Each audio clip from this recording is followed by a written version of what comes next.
presentamos la primera etapa de duelo y coincidentemente es la que no se reconoce. Debido a esta falta de reconocimiento es que se pasa a las siguientes etapas. Estamos hablando justamente de la etapa de la negación. Entender y aceptar una pérdida es el punto de partida para superar el duelo, ya que negarlo, generalmente con ideas y a veces hasta con palabras como no, nunca, jamás, no pasa nada, estoy bien, llevan al inicio de la depresión, etapa de la que hablaremos en otro momento. Habíamos dicho que debíamos separar a grupos de observación. Bueno, pues entonces iniciemos con el primer grupo, al que lo denominamos rápido pero no eficaz. Muchas veces, al no reconocer esta primera etapa, creemos que no hemos sentido dolor o lo disfrazamos, pero no comprendemos que las personas que están alrededor de la pérdida también están de duelo y solemos creer que somos los únicos que comprendemos el problema. Así que enmascarar el dolor opta por presentar diferentes facetas de comportamiento, tales como indiferencia, inestabilidad o incluso el apresuramiento para realizar las actividades cotidianas. Llegamos al trabajo y queremos llenar nuestra cabeza de esas actividades para olvidarnos del dolor. Justamente al no poder cumplir estas actividades solemos frustrarnos y eso nos lleva al inicio de la segunda etapa, que es la etapa de la ira. Habíamos separado por edades de impacto también, es decir, niños y niñas, adolescentes, adultos y adultos mayores. Iniciemos entonces con los niños y niñas. Esta etapa es una situación un poco complicada. Los niños no pasan por las 5 etapas, justamente por la inmadurez cognitiva y cerebral que tienen. Esta etapa es de crecimiento tanto físico como emocional y por lo tanto su capacidad de aceptar y resolver los problemas se está desarrollando. Como es aún dependiente del adulto, las reacciones de las personas que lo rodean, es decir, las actitudes que el adulto toma frente al problema, como son momentos emocionales, la actitud del impacto económico, del impacto social, causa un impacto en relación a cómo el adulto observa el problema. Y es ese el impacto que tiene el niño. Como todavía no es capaz de comprender el significado de pérdida, lo que experimenta es sentimientos de abandono o separación que amenazan su seguridad. Y es una seguridad a la que ha estado acostumbrado o acostumbrada y por lo tanto aflora el desequilibrio afectivo. Es ahí cuando nosotros observamos a niños o que son extremadamente tristes, que no juegan como antes, o todo lo contrario, extremadamente hiperactivos, que necesitan una mayor aceptación y seguridad. Y buscan esta aceptación y esta seguridad entre amigos, al no tenerla entre los adultos que están a su alrededor, que también están pasando por el duelo. Y es ahí cuando solemos tener los problemas, ya que tanto a los niños extremadamente tristes como a los niños extremadamente hiperactivos se vuelven vulnerables. ¿Vulnerabilidad a qué?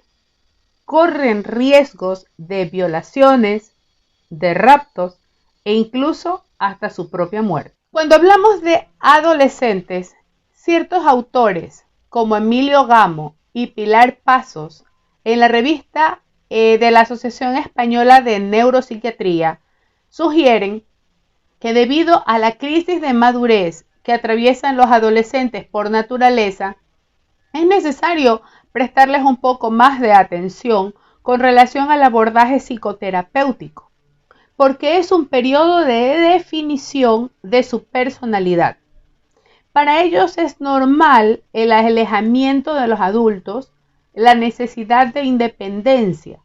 Estos elementos, cuando existe una pérdida, es decir, un duelo, promueven una descompensación. Frente a esto pueden suceder dos momentos. El primer momento es retirar la pérdida, eliminar el objeto o el familiar perdido, desaparecerlo emocionalmente. Simplemente nunca existió.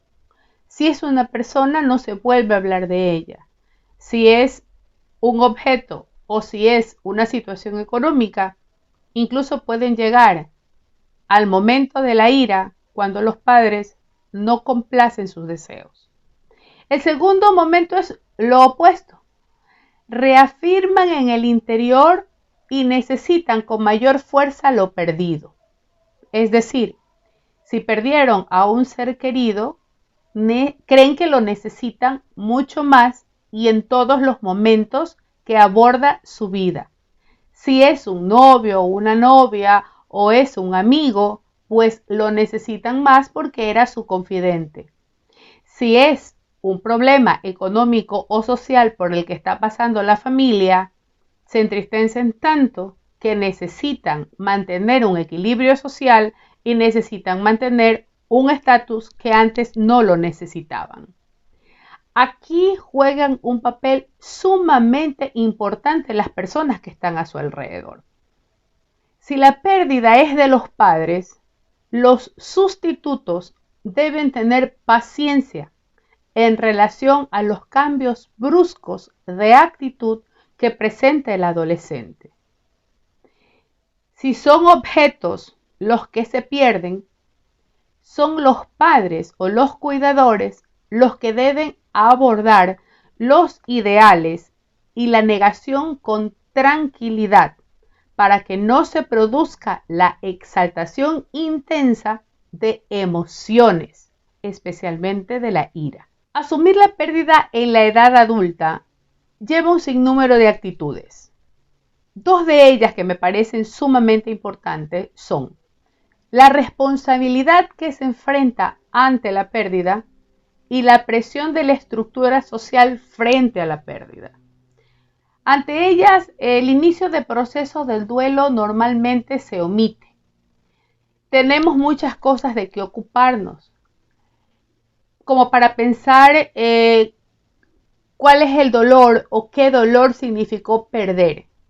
Y la sociedad nos ha enseñado a que siempre hay que salir adelante, no todo se perdió en la vida, todo tiene solución. Así que, ¿y por qué sufres?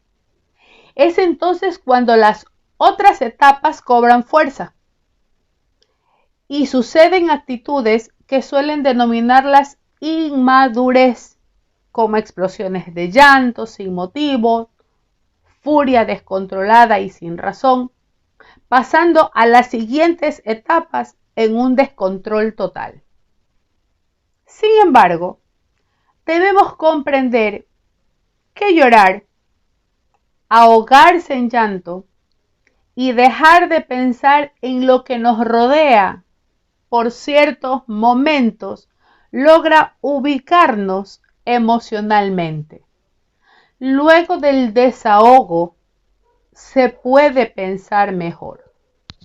Conversar el dolor de la pérdida, a veces una y otra vez, logra ubicar una pequeña salida o una pequeña solución a los problemas que surgen luego de haber perdido.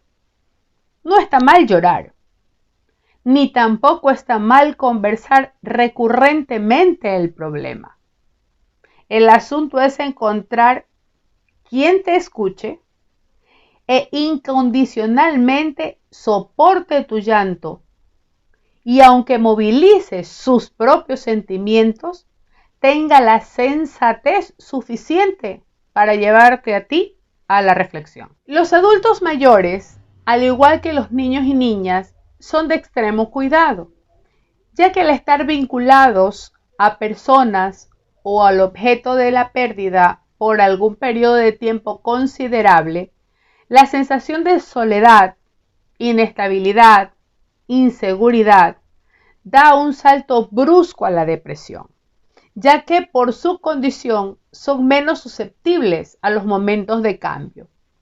Estudios como el que realizó Yolanda Brenes para la revista de Trabajo Social costarricense muestra que una de las formas en que los adultos mayores suelen aceptar el duelo es tener una independencia económica, pues quienes perdieron a la pareja y tuvieron que pasar a vivir con familiares, se vio disminuida su esperanza de vida por la poca costumbre de las nuevas actividades que se realizan en ese nuevo hogar.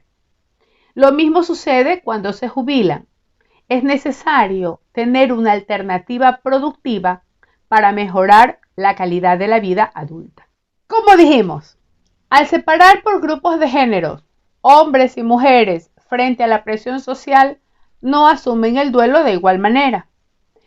Esta negación en hombres, porque socialmente se les ha ejecutado en su cabeza la creencia de que no lloran, de que son los que enfrentan los problemas, de que el sufrimiento es natural en ellos y que para ser hombre debe doler, enmascara esta etapa. Y como no es resuelta, aflora la ira de una manera inconsciente. Y no solo el hombre que pasa por el momento del duelo sufre, sino también la familia de él, ya que sobrecarga los niveles de ansiedad, porque a más de la pérdida del duelo que está pasando personalmente, tampoco sabe cómo enfrentar o reaccionar frente a la actitud del que generalmente lo llaman el jefe del hogar. Las mujeres, en cambio, son aquellas que lloran, sufren por naturaleza, son débiles, angustiadas y por lo tanto nadie se preocupa de esta primera etapa.